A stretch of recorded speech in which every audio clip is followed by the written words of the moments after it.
This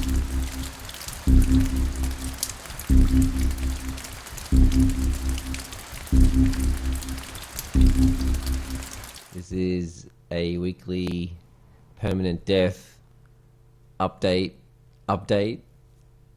I have wanted to revamp weekly PD for a while, quite a few years, to make it much more traditional roguelike with the linear set of random dungeons. And what I like about the old weekly is the continent, but it's weird how it's just that being the only random dungeon or level, and the rest is the old stuff. And it actually turns into a bit of a drag, I think, trying to find the old dungeons. So the plan is to have one overworld combined with town. This is it in map ed. It's a placeholder. I mean, the town structure is not set, but I'm playing with the idea of doing combined town and continent in one. So when you zoom out, the scale looks really weird, but when you're playing it, I don't think it matters too much. But everything's there you need for your crafting, your gathering. It's got your town resurrection thing. That's also your start spot, town portal, and yeah, this is a placeholder, but it may well be based on this. Everything's here: dust bank, blacksmith, innkeeper.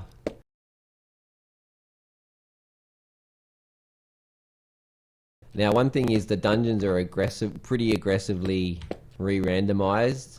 As soon as they unload, which is like 5 minutes or something, being vacant, they will re-randomize. It's quite angbandy, I guess.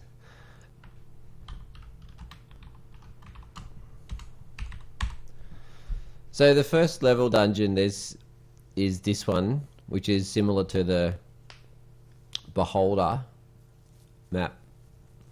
And it's based off the dungeon from Escape from the Vault. And it's an algorithm I found on the internet. I didn't invent this. I just wrote it in Lua.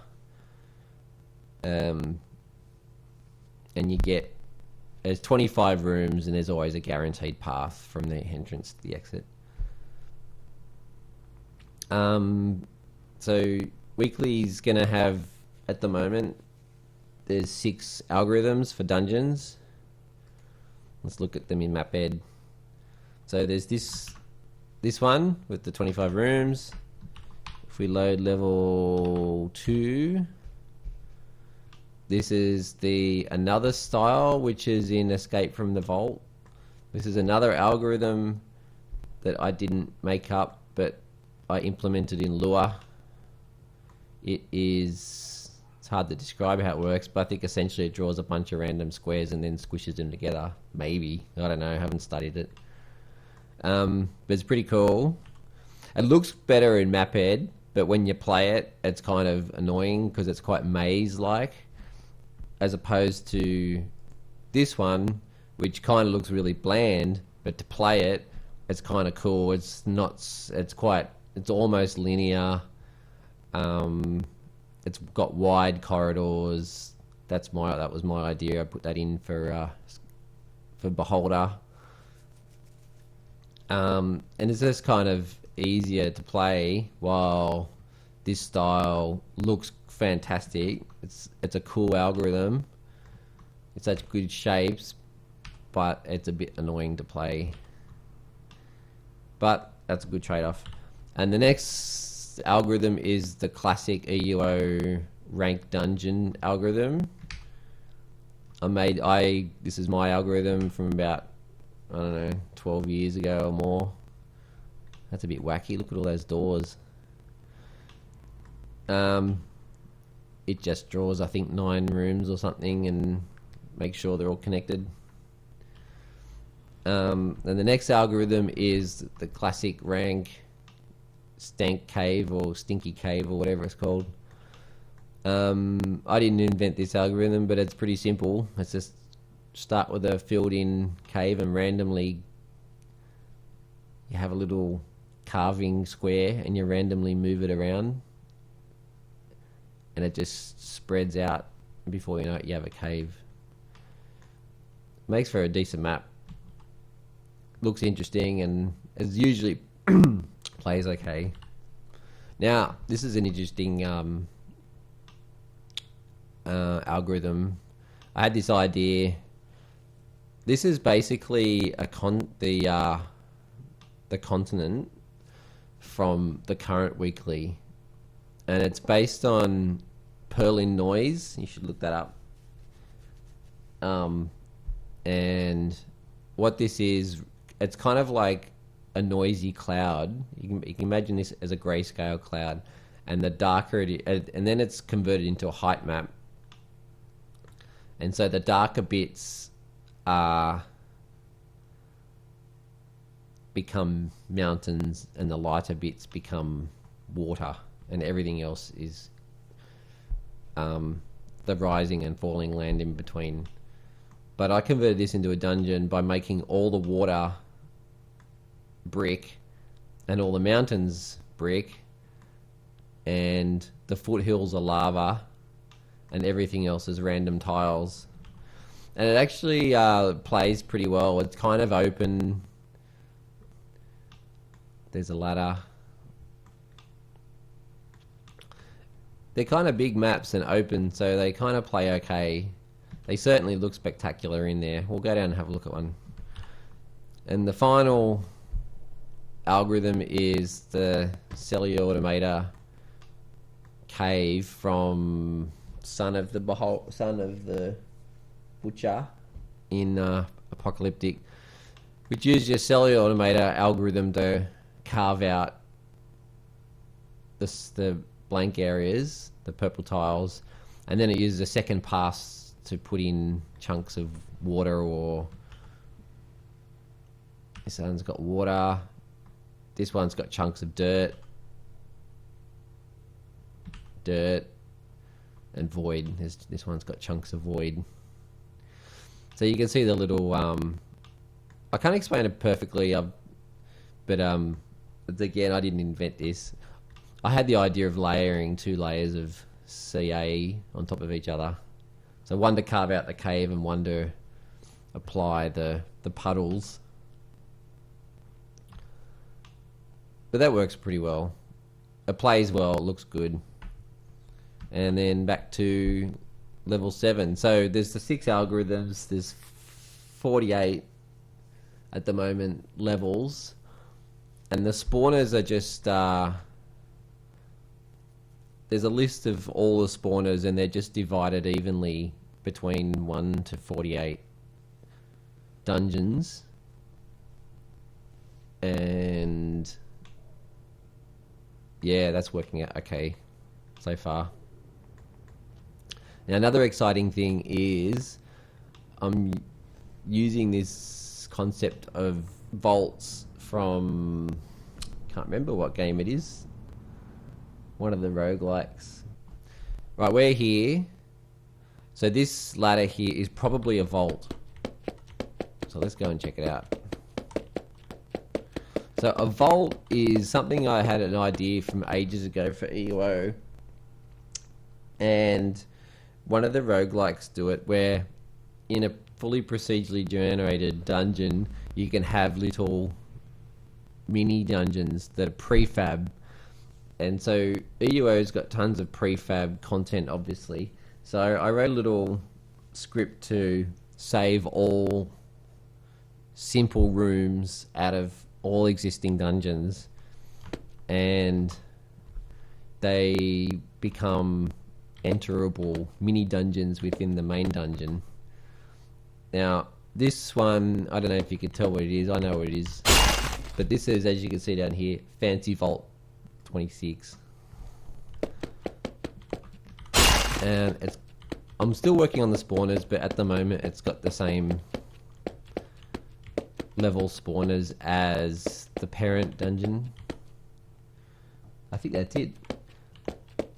You can use blink in all of these, and if you haven't figured it out, this is part of Nordhaven Lighthouse, I think.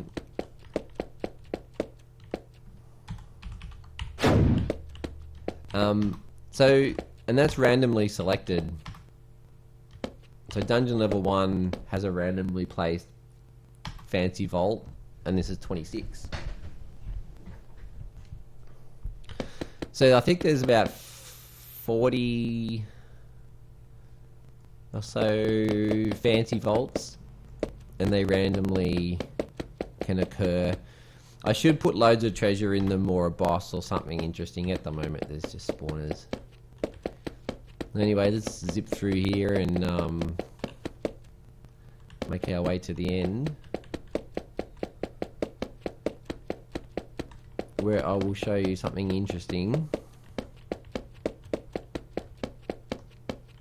Now, every ladder...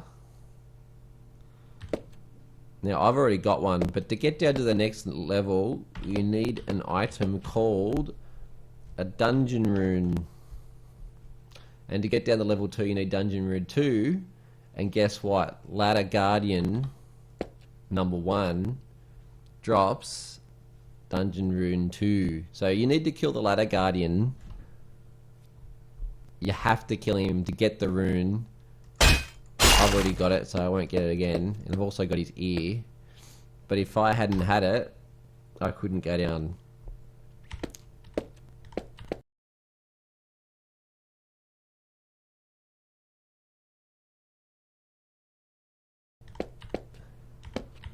So as you can see, this is the second algorithm. And this has got tiny rooms, and there's vault. We'll come back to that. But let's read the scroller mapping. So there we are. There's the vault. There's the exit. Looks great on the mini map, but it's a little bit annoying to play. But that's your bad luck. It's also my bad luck because I'll be playing too. But I do think they look cool, these maps.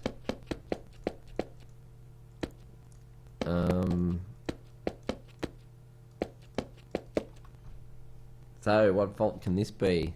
It's quite large.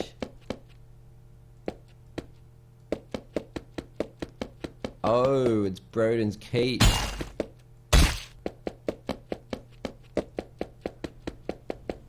Isn't that interesting? Now with the vaults, they always, at the moment, only have one ladder. And there's no exit except the ladder that you came down. So it's just a matter of running around and seeing what you can find and then getting on with your life.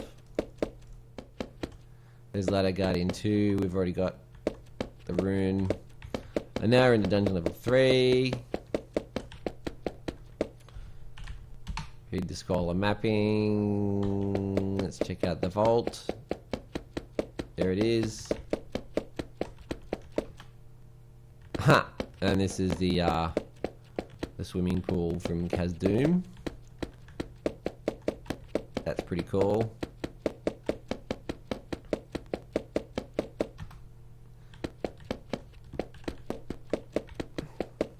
So there's actually, I had the idea for the vaults I wanted to make a procedural Deja Vu 2, where the entire map was just made up of mini rooms from existing dungeons. So I've gone most of the way to doing that by actually putting the vaults in the random dungeons in this new incarnation of Weekly.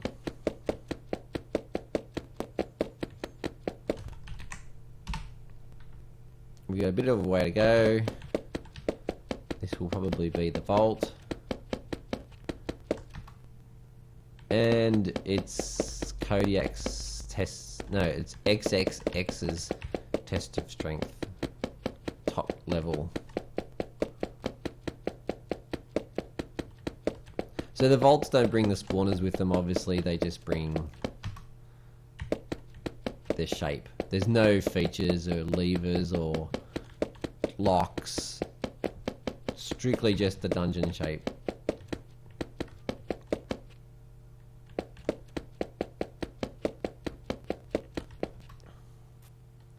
Now this is the Purling Noise continent shape. I'm not going to do a mapping, we'll just run around.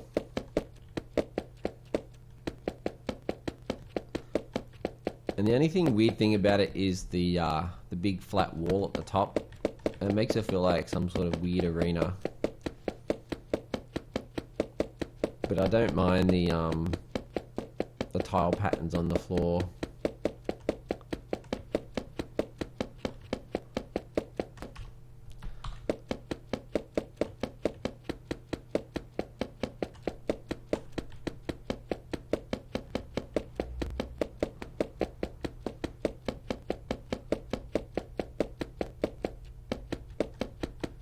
See, don't these fluoro green trolls blend well with these fluoro green floor tiles? So there's the ladder and the vault right next door to each other. So with the vaults, they're not guaranteed to be on every map, but just for the moment while I'm testing, I'm putting them on every map. But I think maybe there should be like a 1 chance in 3 or 4 that a map would have a vault on it. Depends what's in the vault. I suspect goodies. Maybe some different creatures, maybe like a hybrid or maybe a guaranteed hybrid, or giant, or crab. I could put actual bosses from EUO in, such as lug nuts or whatever, but it's probably a little bit too much mucking around. It'd be a good idea. It's a good idea actually. Someone suggested putting those EUO bosses in as the ladder bosses, but there's way too many ladders in this. So there you go, there's the map. Very open. It's interesting to look at though, I find. Let's check out the vault. And it's... I don't know where this is. Dead forest. No, but you do need a blink potion to get in. I'm not going to fix that. I'm quite happy with that kind of requirement. Not everything needs to be accessible perfectly. But that's cute, isn't it? I think these vaults are cool. We'll just walk through the wall. And we'll check out the final level, or the final level of the 6. And it is snow plus orange tile in a stellar automator shape. Running around it looks cool, I think. It's good shape. Nice and open.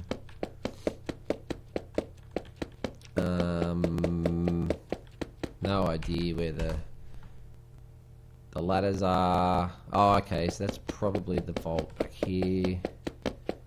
Let's check out the vault. What's this one gonna be? There's no spawners in it. I don't know where that's from. Interesting though. I think when you take them out of their original context, the vaults are quite interesting little rooms.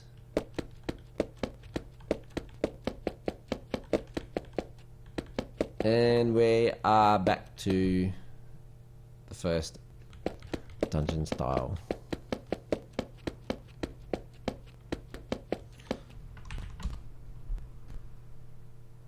So that's the sum of it. Let's just cheat and go to level 30, which is a cellular cave with nightmares, crossbow golems, lava golems. This has got all the main deer shit in it. They're all similarly strengthed. Let's check out level 32. It's got slightly stronger albino demons. Let's check out level 37, which will be blood hydras, sword golems. Huh, a single vault room with a fire demon in it. That's pretty cool.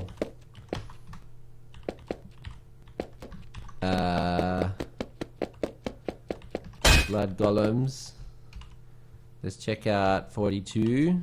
Not 342, 42. Now we're talking. Lava prophets, shadows.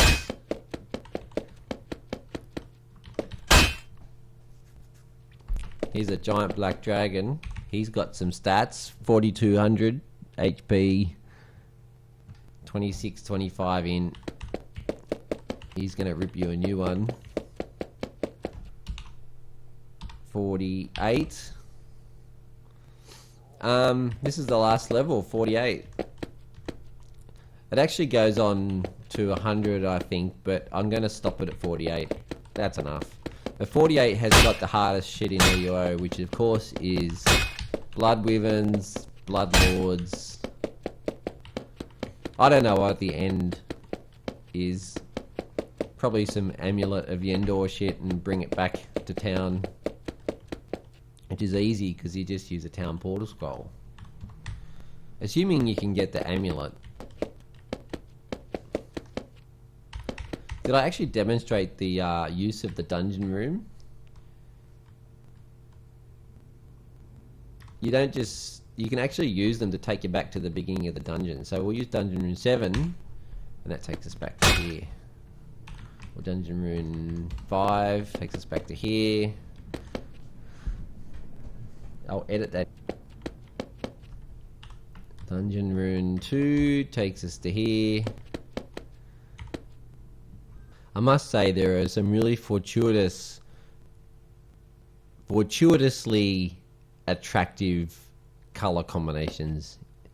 I mean, I didn't plan this, but we got purple shadow orcs, purple tiles, and the orange tiles. And doesn't it look attractive?